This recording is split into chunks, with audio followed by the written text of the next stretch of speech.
All right. Good evening, everybody. I don't know how to act. I don't know what to do. I'm way out of practice doing this. But I'm glad to be here and not behind my computer all by myself, looking at you behind your computer all by yourself. So there were a few matters from chapter 10 that I was going to address tonight, but I'm not going to do that, except maybe at the end, and maybe not until next week, because I thought we might have new people, and we do have a few. So I thought that was not the best place to begin with leftovers. So we're going to just dive into chapter 11 tonight. If you're just joining us, it's a great place to begin. There are two sections to the Gospel of Luke, 1 to 12 and 13 to 21. 1 to 12 is often referred to as the book of signs because there are 7 signs that John records, and the last one is recorded in chapter 11. The word signs is not used after that. I would say the next section would be the book of his hour, or the book of his glory. Those terms have been used. So 11 and 12 form a kind of climax to his earthly work as presented in this gospel. And after that, he will be working especially with his disciples, his apostles, in the closing chapters. So let me catch us up to where we are. The Word, who was with God and was God in the beginning, in him was what? Life. And the life was the light of men. And so he came as life. To Nicodemus, Jesus explained the great love of God that gives eternal life, so we do not have to perish. To the Samaritan woman, he explained the water of life. Jesus is the Son who gives life in chapter 5. To the hungry multitude, he fed them, and then he taught them about himself as the bread of life. For believers, Jesus springs up rivers of living water, chapter 6. To the blind man, he's the light of life, and to his sheep, he gives what kind of life? I don't give you just life, but I give it abundantly. That's right. So in this chapter 11, he is life in its ultimate expression. He is resurrection life. To a man who is in his ultimate state, death, Jesus gives him life. So what Jesus did for Lazarus, as recorded in chapter 11, is his ultimate life-giving power, and it prefigured his own resurrection. He would raise Lazarus, but something would happen to Lazarus that wouldn't happen to Jesus. What was that? He would die again. Poor man had to die twice instead of once. Jesus was raised from the dead, never to die again. So he said about himself, John 11, verse 24, I am the resurrection and the life. Another one of those great I am statements. He's true life that conquers death in all its forms. And so his raising Lazarus is the climactic sign in the Gospel of John. And it has a climactic position in this Gospel. The last of the signs that is recorded, and the next and final sign would be just one more, and that would be Jesus' resurrection, which is not referred to as a sign, however, except in John 20, 30, and 31, the text does say, and many other signs Jesus did. After the record of the resurrection, he says, and many other signs, indicating that the resurrection is a sign, though it's not called that formally. So there's a phenomenon that's been going on in the first few chapters that we've been studying, and it has to do with Jesus' hour. Do you remember what has been said about his hour? That so far his hour had not yet come. That's right. Chapter 2, verse 4, 7, verse 30, and 8, verse 20. Now, in chapter 12, we'll look at chapter 12, verse 23, that begins a transition. Jesus answered them, the hour has come for the Son of Man to be glorified. Verse 27, now is my soul troubled, and what shall I say? Father, save me from this hour, but for this purpose I have come to this hour. And all this kind of comes to a head in chapter 13, verse 1. Now before the feast of the Passover, when Jesus knew that his hour had come to depart out of this world to the Father, having loved those who were having his own who were in the world, he loved them to the end. So in chapter 13, verse 1, his hour has come, and the beginning of that unfolding of his hour is initiated. So I would say chapters 11 and 12 are kind of a transitional section in the book of John that serves as a kind of a bridge. It looks backward to all the signs that were before, being the climactic sign. And it looks forward to the great sign, which is inaugurated by the fact that Jesus' hour has come. So that brings us to chapter 11 that we're going to look at tonight. Just a few notes about how the chapter structures in the larger Gospel of John. So this is an episode that occurs at Bethany. Bethany is about 2 miles east of Jerusalem. I guess we would say it is a suburb of Jerusalem.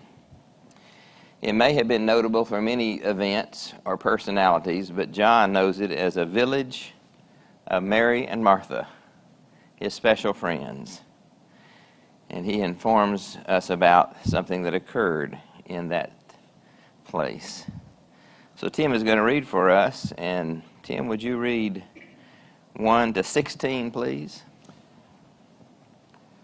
Now a certain man was ill, Lazarus of Bethany, the village of Mary and her sister Martha. It was Mary who anointed the Lord with ointment and wiped his feet with her hair, whose brother Lazarus was ill. So the sisters sent to him, saying, Lord, he whom you love is ill. And when he had heard it, he said, This illness does not lead to death. It is for the glory of God, so that the Son of God may be glorified through it. Now Jesus loved Martha and her sister and Lazarus. So when he heard that Lazarus was ill, he stayed 2 days longer in the place where he was. Then after this he said to the disciples, Let us go to Judea again. The disciples said to him, Rabbi, the Jews were just now seeking to stone you, and you are going there again? And Jesus answered, Are there not 12 hours in a day? If anyone walks in the day, he does not stumble, because he sees the light of this world. If anyone walks in the night, he stumbles, because the light is not in him. After these things, he said to them, Our friend Lazarus has fallen asleep, but I will go wake him. The disciples said to him, Lord, if he has fallen asleep, he will recover. Now Jesus had spoken of his death, but they thought that he meant taking a rest and sleep. When Jesus then told them plainly, Lazarus has died, and for your sake I am glad that I was not there, so that you may believe. Now let us go to him. So Thomas, called the twin, said to his fellow disciples, Let us also go, that we may die with him. Okay, thank you. So the village of Mary and Martha. He notes in verse 2 something about Mary. She anointed the Lord with ointment. It's really a prospective statement because it's not recorded until chapter 12. But John, of course, is writing years after all the events have occurred. So he kind of fills us in about who he's talking about. What would you say dominates the paragraph in chapter 11, verses 1 to 4? A word that you find several times. Ill, that's right. Lazarus is ill. He's sick. It's not uncommon for people to be sick. We're physical beings that live in a world that's racked by sin, and sickness is a part of the category of sin. It's a part of our human existence. Sickness is in the world because sin is in the world. And how sick was Lazarus?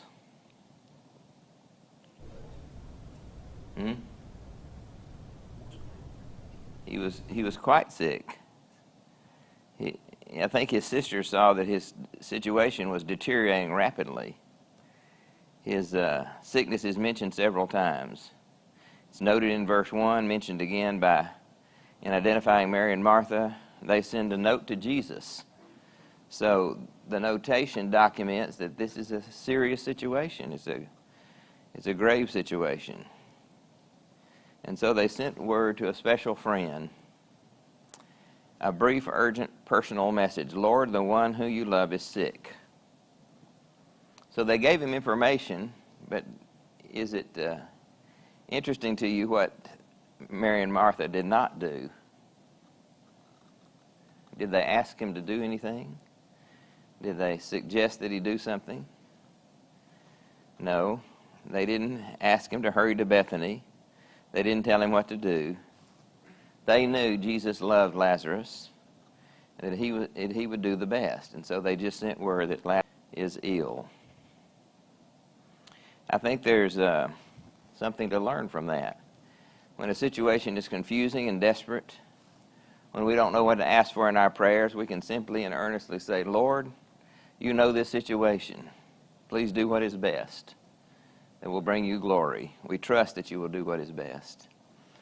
They may have been hinting, I think maybe they were hinting about what Jesus might do, but they did not come out and say it in so many words. They let him make that decision.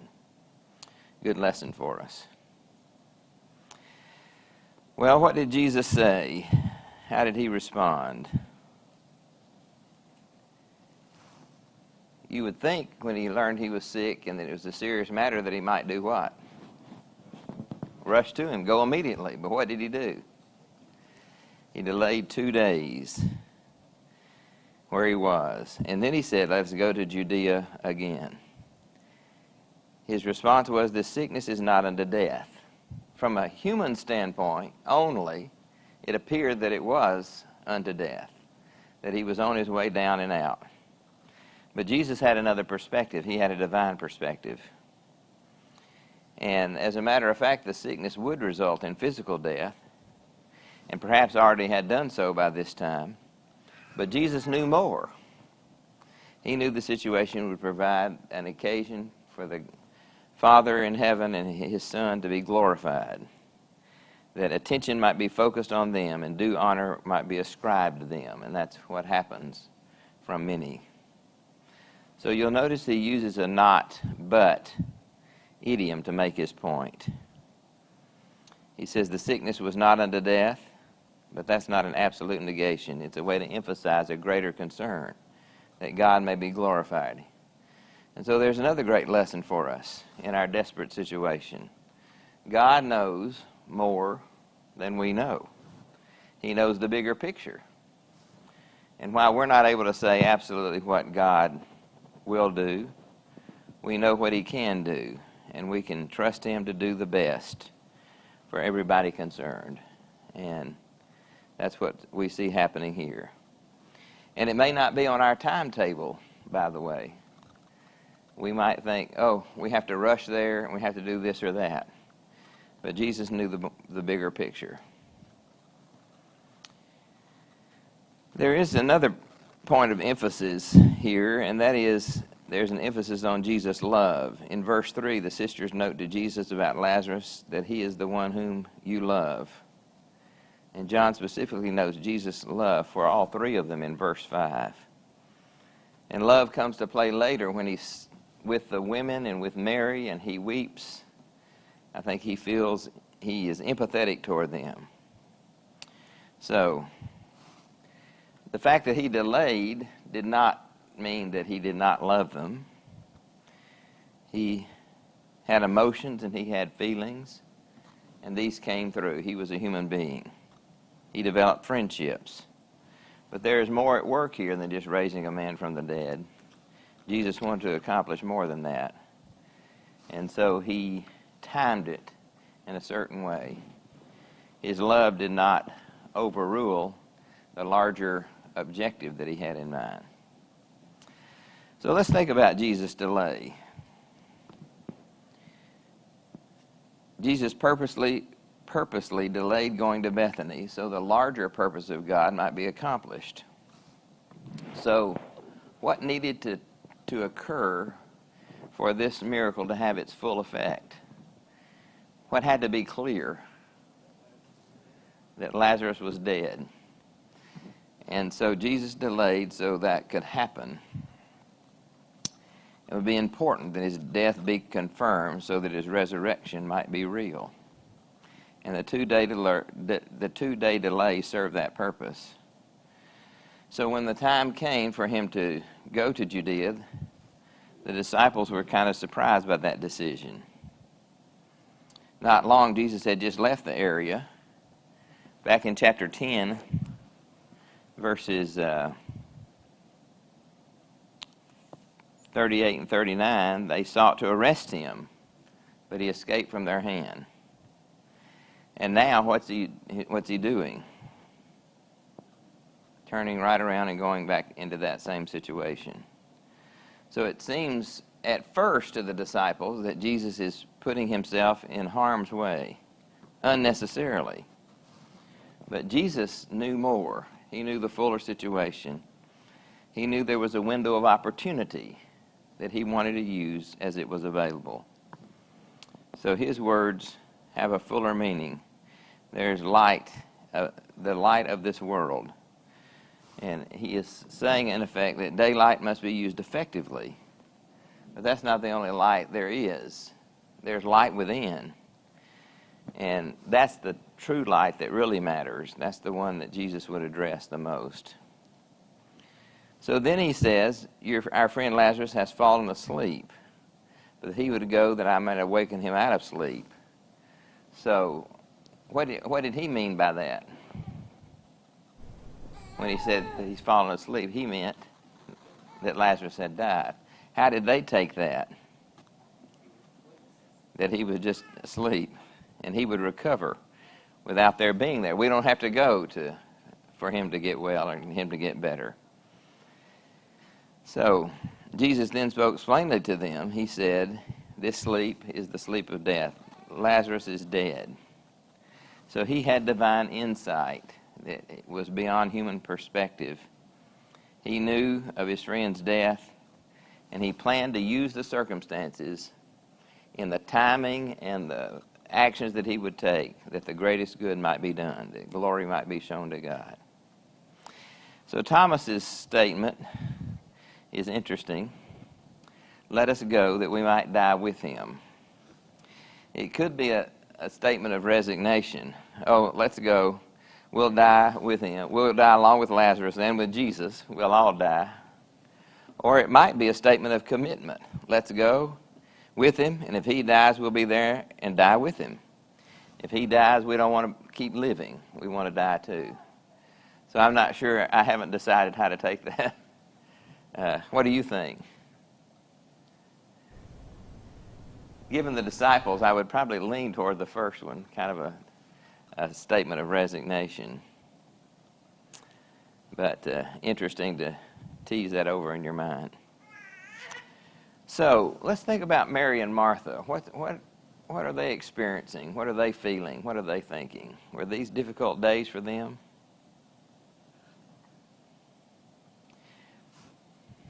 Yeah, I think they were difficult days. They hadn't directed Jesus what to do, but what had they hoped? That he would come. Both of them, when Jesus comes, they go out and meet him independently, but they both say the same thing. They said, if you had been here, it would be different, which likely indicates what? They had talked about what might happen, what could happen if Jesus came. So obviously they hoped, and maybe they even expected him to do something. And he would do something, but in his own time and way, not immediately. Not as people always expected. And there's another great lesson we have to learn about how God works. That we have to have the peace and patience to allow God to work in his timing, in his good pleasure, in his way. Sometimes we want to force that, and then we get doubtful. Why didn't God do this? Why didn't God do that? When God's answer might be, I'll get to it a little later, because the time will be better. So it's interesting how all this is set up in quite a remarkable way for Jesus to do what he did when he came to Bethany. So anybody have anything to add? Any observation you want to make? Be glad to, for once, to hear you face to face.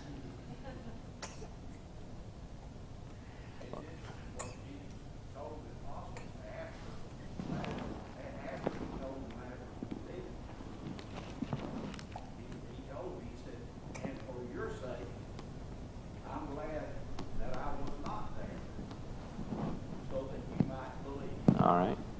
That's his major aim, to make people believe. Right. And this would be a sign. These signs are given that you might believe that Jesus is the Christ, the Son of God. And he wanted them to believe.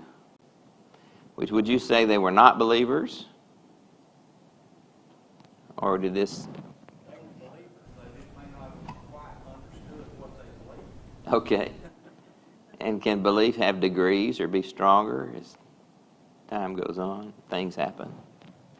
I think so. Well, let's read what happened when Jesus got there. Tim, read 17 to 37, please. Now when Jesus came, he found that Lazarus had already been dead in the tomb, or already been in the tomb 4 days. Bethany was near Jerusalem, about 2 miles off, and many of the Jews had come to Martha and Mary to console them concerning their brother. So when Martha heard that Jesus was coming, she went and met him, but Mary remained seated in the house. Martha said to Jesus, "Lord, if you would have been here, my brother would not have died. But even now, I know that whatever you ask from God, God will give you." Jesus said to her, "Your brother will rise again." Martha said to him, "I know that he will rise again in the resurrection on the last day." And Jesus said to her, "I am the resurrection and the life. Whoever believes in me, though he die, he shall live. And everyone who lives and believes in me shall never die. Do you believe this?" She said to him, "Yes, Lord, I believe that you are the Christ, the Son of God, who is coming into the world." And when she had said this, she went and called her sister Mary, saying in private, "The teacher is here and is calling for you." And when she heard it, she rose quickly and went to him. Now Jesus had not yet come into the village, but was still in the place where Martha had met him. And when the Jews who were with her in the house, consoling her, saw Mary rise quickly and go out, they followed her, supposing that she was going to the tomb to weep there. And when Mary came to where Jesus was and saw him, she fell at his feet, saying to him, "Lord, if you would have been here, my brother would not have died." And when Jesus saw her weeping, and the Jews who had come with her also weeping, he was deeply moved in his spirit and grieved, greatly troubled. And he said, "Where have you laid him?" And they said to him, "Lord, come and see." And Jesus wept. And so the Jews said, "See how he loved him." But some of them said, "Could not he who have opened the eyes of the blind man and also kept this man from dying?" So, show us some things that confirm that this man Lazarus had died. 4 days in the tomb. 4 days in the tomb. Okay. People had come. So that would mean what? Witnesses. People saw that he was dead. They were mourning. So it becomes clear that Jesus died. So Jesus left Perea, traveled to Bethany, a journey of a day or two. Jews had come to Bethany to console their friends, Mary and Martha. And when she learned that Jesus was coming, apparently Mary and Martha were not together, but Martha learned that he was coming. She went out to him. Mary remained in the house with the visiting mourners, and she learned later from Martha that Jesus came. So the first thing Martha says is that Jesus presence would have made a difference. His presence would have made a difference. How did she say it? If you had been here, my brother would not have died. Apparently, that's one of the reasons they sent word to him earlier. He could do something about his friend's sickness. But what does she add? Even now, I know that whatever you ask from God, God will give you. Would you say that's hint, hint? I think that probably is. She's hinting that he still could address this situation, even though Lazarus was dead. So Jesus' response was, your brother shall rise again. Words that could be taken two ways. One, that he will rise again when? When everybody rises again at the resurrection. Or he'll rise again right now. So how did Martha first take it? I know he will rise again in the resurrection on the last day, which gives Jesus an opportunity to explain himself. He said, I am the resurrection and the life. Whoever believes in me, though he die, yet shall he live. Everyone who lives and believes in me shall never die. He is the resurrection and the life. In him resided the ability and the authority to raise people to life. What kind of life? I would say all kinds of life. He has the ability and the authority to raise people from the dead to life, to breathing and walking around, but also to spiritual life and to eternal life. The life he has in mind is life beyond physical life, because he says this person shall live even if he dies.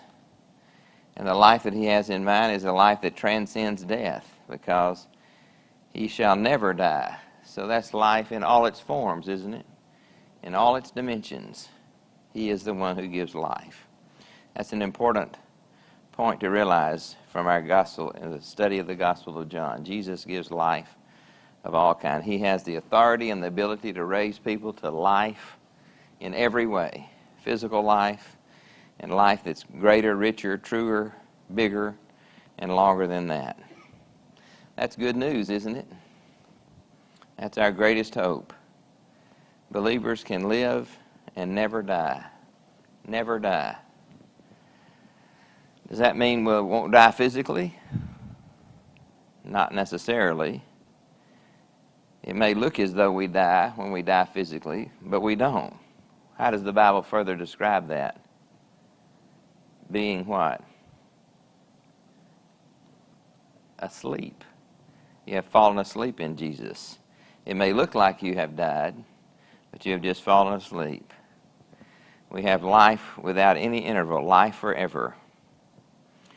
So Martha understood at least something of what Jesus was saying. And she comes out with the fullest and most definite conclusion so far documented in the Gospel of John. I believe that you are the Christ, the Son of God, who is coming into the world. That from the lips of an ordinary woman who lived 2 miles away from Jerusalem in a little village called Bethany. Isn't that remarkable? It's not on the lips of Nicodemus, the ruler of the Jews. It's on the lips of just an average woman. Others had speculated that he was a prophet. He had privately explained that he was the Christ, the Son of God. People were coming to the conclusion that he was the Messiah based upon what he said and did. But Martha comes out with a great confession. I believe that you are the Christ, the Son of God, who is coming into the world. John the Baptist had told it, but it is Martha who comes forward with it in this great Gospel of John. So once she has that resolved, she goes to her sister. She went and called her sister Mary, saying, the teacher is here, is calling for you. Mary and Martha, Mary was probably overcome with grief, and Jesus had come to be with her. Other friends had come to console her. And so when she hears that he is here, what does she do? She goes out quickly, supposing, let's see, when the Jews who were with her in the house consoling her saw Mary rise quickly to go out, they followed her, supposing that she was going to the tomb. But she didn't go to the tomb immediately. She went to where Jesus was, and she fell at his feet. Mary falls at the feet of Jesus. Does that happen anywhere else? She sat at his feet. That's right. Gospel of Luke. She sat at his feet to do what? Listen to his words. Sitting at the feet of Jesus. That'd make a good song, wouldn't it? She said essentially the same thing her sister had said. Lord, if you had been here, my brother would not have died. When Jesus saw her weeping, and the Jews who had come with her also weeping, he was deeply moved in spirit and greatly troubled. And he said, where have you laid him? And he wept. So let's think about Jesus weeping. What is that? Just at the superficial level, what does that tell us about Jesus? He was a human being. He had a human emotion. That's right. So, why was he weeping? What was everybody doing in that scene? They were weeping. And what does that often cause people to do? Have you ever cried because everybody else was crying? So he was moved by their sadness and their sorrow. Could Jesus have been crying about anything else? Maybe. He knew the whole story. Why were people sick to begin with? And why did people die to begin with? Because what was in the world? Sin. Because sin was in the world. And so, could it be that he was weeping because he knew that this is the way things were not supposed to be? Human misery and pain is inflicted by sin. People have broken hearts and sorrow and sadness and all sorts of terrible things because of sin. And so could he be weeping because he resented the fact that sin was in the world? I think he was weeping out of sympathy for Mary and maybe out of resentment for sin. What do we do when our loved ones die? We go out to the city of the dead, the cemetery, and we leave them there. And we have to go on living in this world of sin. That's enough to cry about. Now, something else happens here. He says, did somebody have something? Yes, sir. What took place for him to raise? What happened? What really happened? He was dead. He raised. What took place for him to raise? I didn't understand. Help me understand what he said. I mean, he raised, he came alive. What really happened for him to come alive? Okay. Hang on and we'll see. I'll talk about that in just a minute. I want to talk about one thing before we get there, though. Jesus said, verse 34, where have you laid him? Is that an interesting question? What's so interesting about that? Yeah, he could have known. He knew all about Lazarus and the timing and all of that. And then he asked the location of the tomb. He had the power to raise him from the dead, but he asked where he is. I think that demonstrates an interesting combination between his humanity and his deity.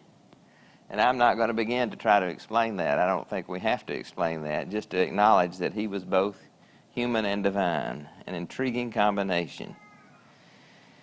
He knew Lazarus' sickness would result in death, or already had. He had the power to raise him from the dead, but he asked where he is. On the way to the tomb, some talk about his love for his friend Lazarus. Others, what did they wonder? If he gave sight to the blind, why couldn't he do something about this situation? Why couldn't he have done something that kept his friend from dying? But Jesus was the master of every situation, because how was he going to use it? Look at verse 4.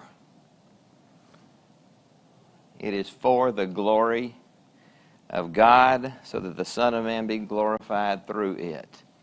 So he was not doing it just to relieve sorrow, just to raise his friend from the dead, but he had a larger purpose in mind, and the master of the situation, he timed it and unfolded it just in a way to glorify God and his Son. They asked a question that the answer would have been easier to keep someone from dying, but he was going to tackle the impossible, that's raising someone from the dead. Right.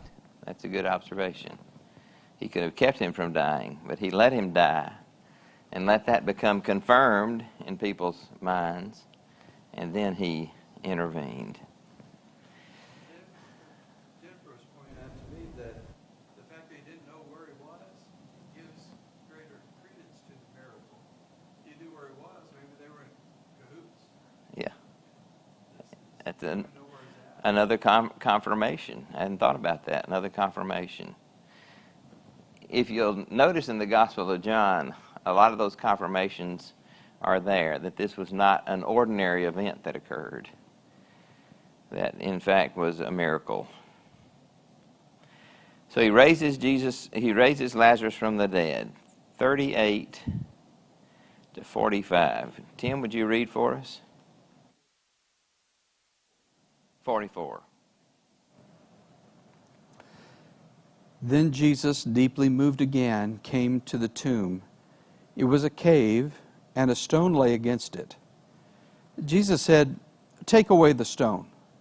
Martha, the sister of the dead man, said to him, "Lord, by this time there will be an odor, for he has been dead for 4 days." Jesus said to her, "Did I not tell you that if you believed, you would see the glory of God?" So they took away the stone. And Jesus lifted up his eyes, and he said, "Father, I thank you that you have heard me. I know that you always hear me. But I said this on account of the people standing around, that they may believe that you sent me." And when he had said these things, he cried out with a loud voice, "Lazarus, come out!" And the man who had died came out. His hands and feet were bound with linen strips, and his face was wrapped with a cloth. And Jesus said to them, "Unbind him and let him go." God doesn't always respond and act as we expect him to, but he does respond and act, and that's what happens here. There are some other touches here that indicate that Lazarus was really dead. Where was he? He was in a tomb. And how sealed was the tomb? Sealed. The stone lay against it. And how long had it been? 4 days. And what did people know happens at least the 4th day? Woo! Martha even verbalizes it. If you take away that stone, it's going to be bad. So it's confirmed that Lazarus was really dead. So Jesus arrives with Mary and Martha and the mourning crowd. He was weeping. All of a sudden, he did the unexpected. He said, "Remove the stone." And you can just imagine the place grew silent. And you can hear people gasp. And Martha says, "Oh, if you do that, it's going to be terrible." So all that emphasizes how dead Lazarus really was. Jesus had delayed in coming. The body was placed in the tomb. A stone was against it. He was dead. And when he came out, what did he look like? He looked like somebody who had been dead. Unlike when Jesus came forth from the grave, where were the grave clothes when that occurred? Folded up neatly, laid to the side. Didn't look like a grave robbery at all, but a full resurrection. So Lazarus came out of the tomb. It was clear that a dead man had come back to life. Jesus had the power to say, "Lazarus, come forth." And he did. So, what does he say this would do? Verse 40. That if you believed, you would see the glory of God. Now, just incidentally, this is a little notation about how the Bible works. He said, "Did I not tell you, if you believe you would see the glory of God?" That's not recorded earlier. So this is a way that the account is supplemented by things that occur later. It must have been a part of his conversation with the ladies, but not recorded at that time. As the stone was being removed, he raised his eyes in a prayer to the Father. For whose benefit was that? I think the people standing around, that's right. He said it on account of the people standing around, that they may believe that you sent me. He cried out with a loud voice, and the man who had died came out, hands, feet bound with linen strips, face wrapped with a cloth. And Jesus said, "Unbind him and let him go."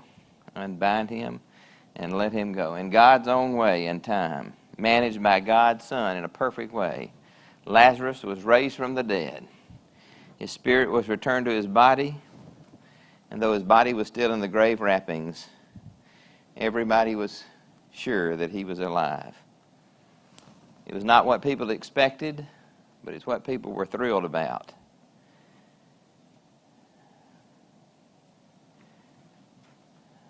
And one day Jesus will say that to everybody who's in the grave, because he was himself raised from the grave.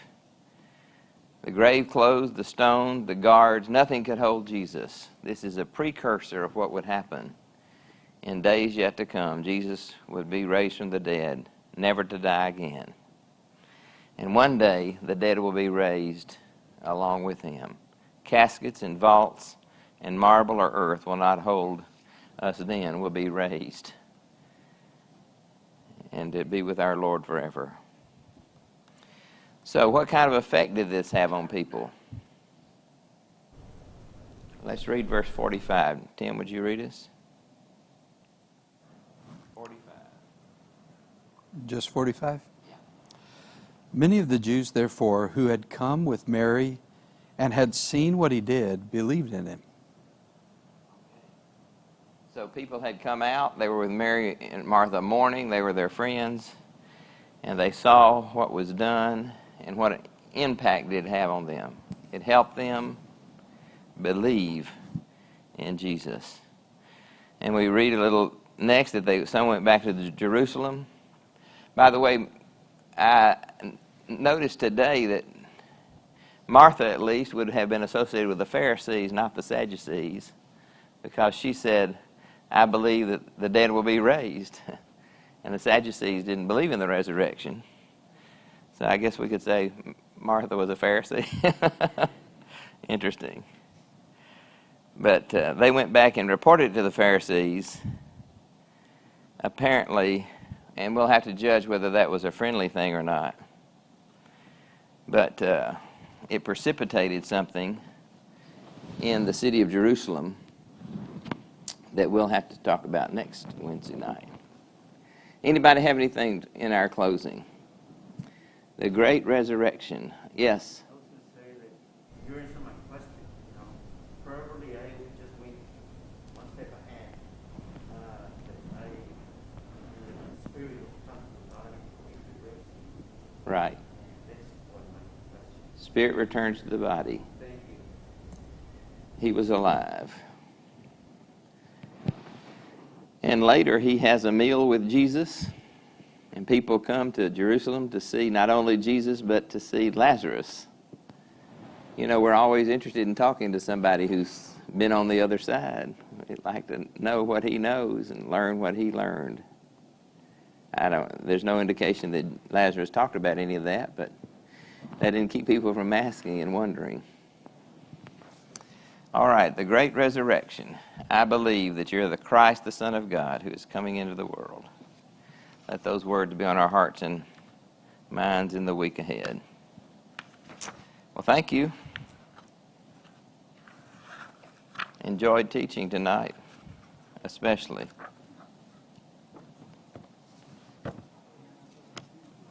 I think I heard the bell in the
Well, it's time to try to do this on Wednesday evening again. So we'll get started with I Am the Vine. We'll sing about 34 songs, and then James is going to preach for us, so we should be out of here by 10:30, 11 as we try to get used to doing this all over again. I don't know about you all, but I really enjoyed being here tonight a lot. Had a good Bible class, and it's nice to get a break from the world and relax a little bit with our brothers and sisters and our family. So thanks very much. I'm glad for the opportunity. I Am the Vine. We'll sing all 3 verses. Yes, and that too.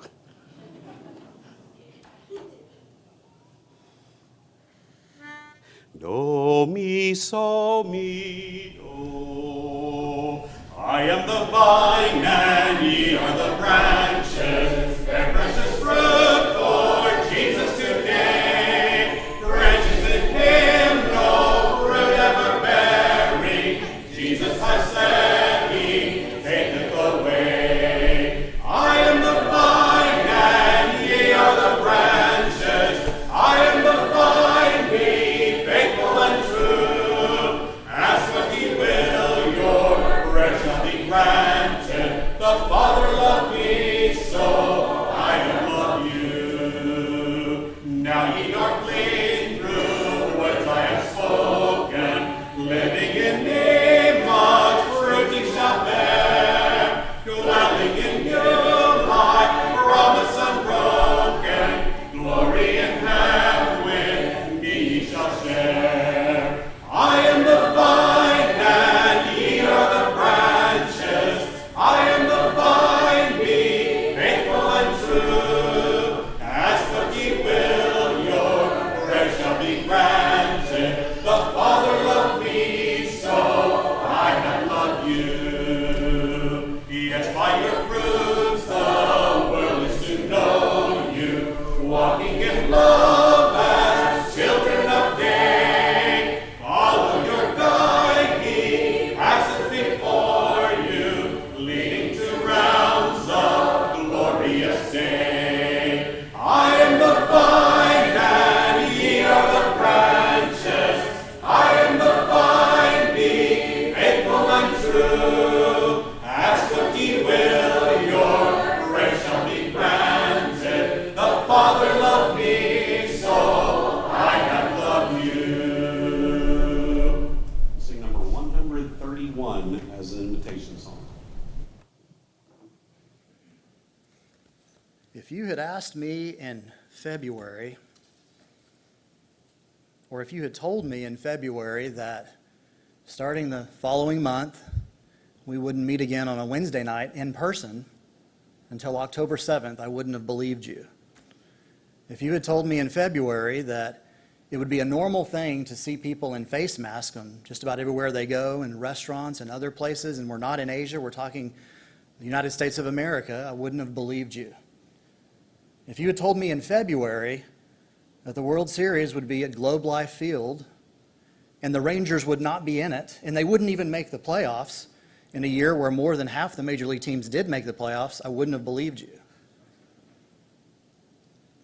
But it's time to cue the good news.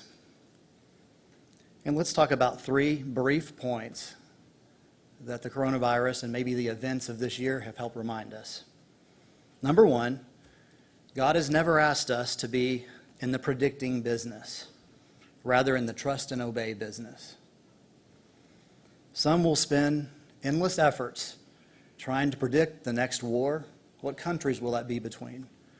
Some will, after COVID-19 is long gone, some will be wanting to predict the next pandemic. And they may want to predict how long the United States of America will be a country.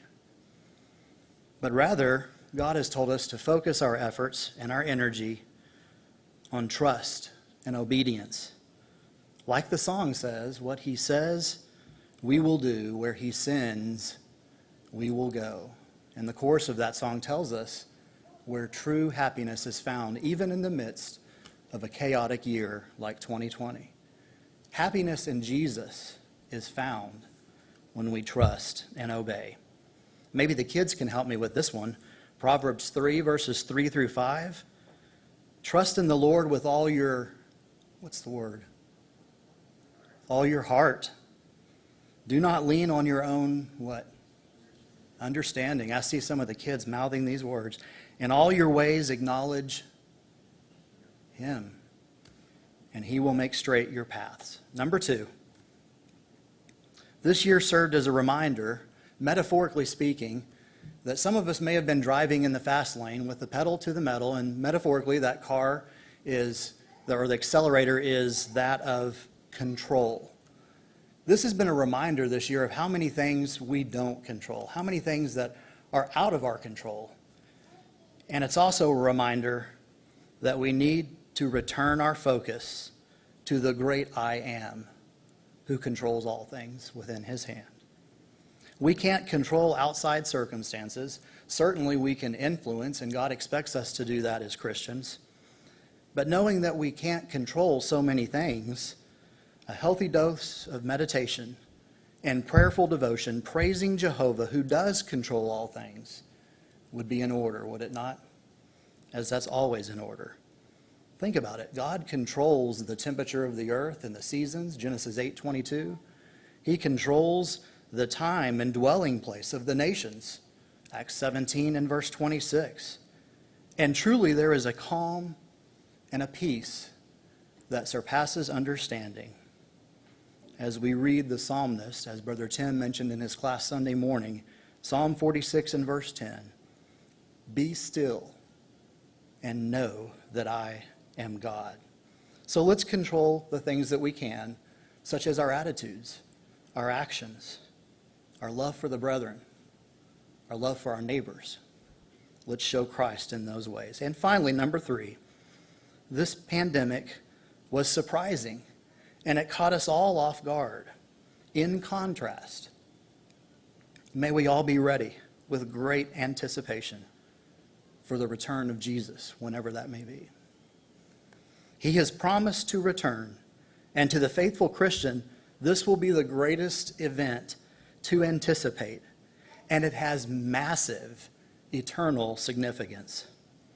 May we all collectively strive to have our lives in sync with the character of Jesus by obedience to Him, living in humility and love, in service to others, especially so much the more in this year, so that when we leave this earth, we merely sleep in Jesus, as 1 Thessalonians 4 tells us, until He returns. May we all say, if it be the will of God, Lord Jesus, come quickly.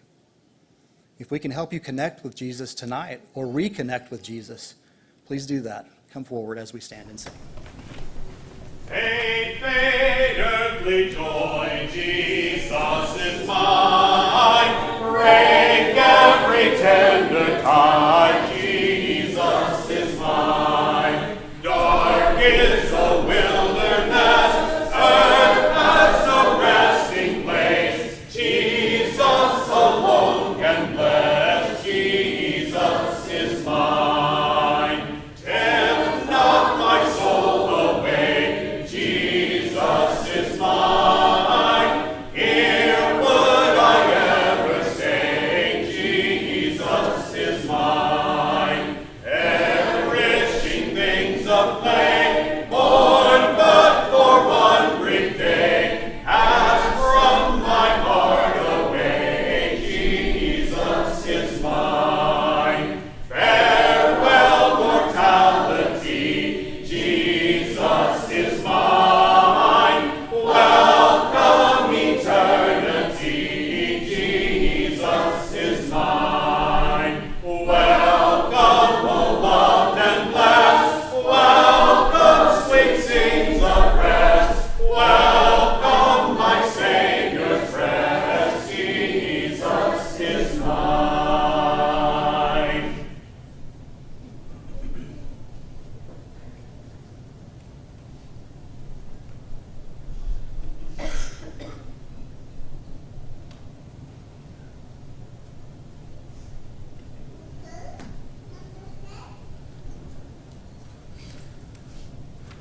Well, it is good to see everyone here this evening.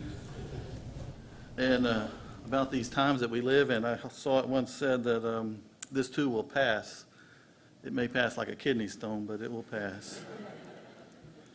A couple announcements to catch up with everybody. I know that Doug Lee's sister, Dawn Lee, passed, and the funeral is Saturday in Oklahoma.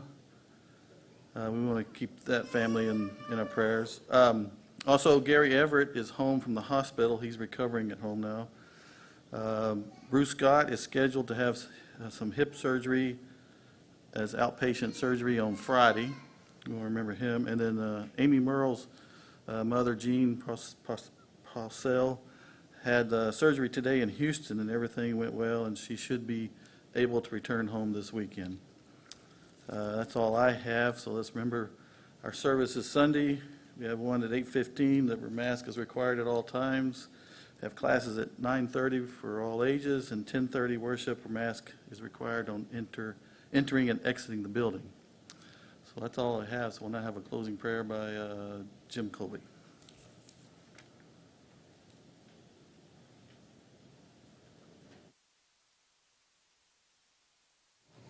Our great God and Father, what a joy it is, Lord, to be here again in the middle of the week, to gather together as brothers and sisters, to edify and encourage each other in a physical way. We're thankful, Lord, that we've enjoyed these Bible classes online, but more so in person. And we're thankful, Lord, that we can at least get back to a bit of routine that we sorely miss, seeing each other, encouraging each other in person.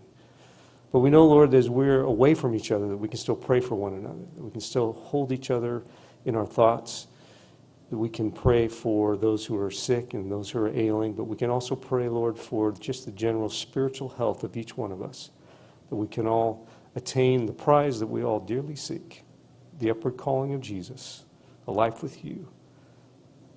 Please help us, Lord, as we go from here to keep us safe, keep us healthy, bring us back on Sunday, that we can worship you again in person, proclaim the greatness of your name, honor your Son, and again encourage and edify each other.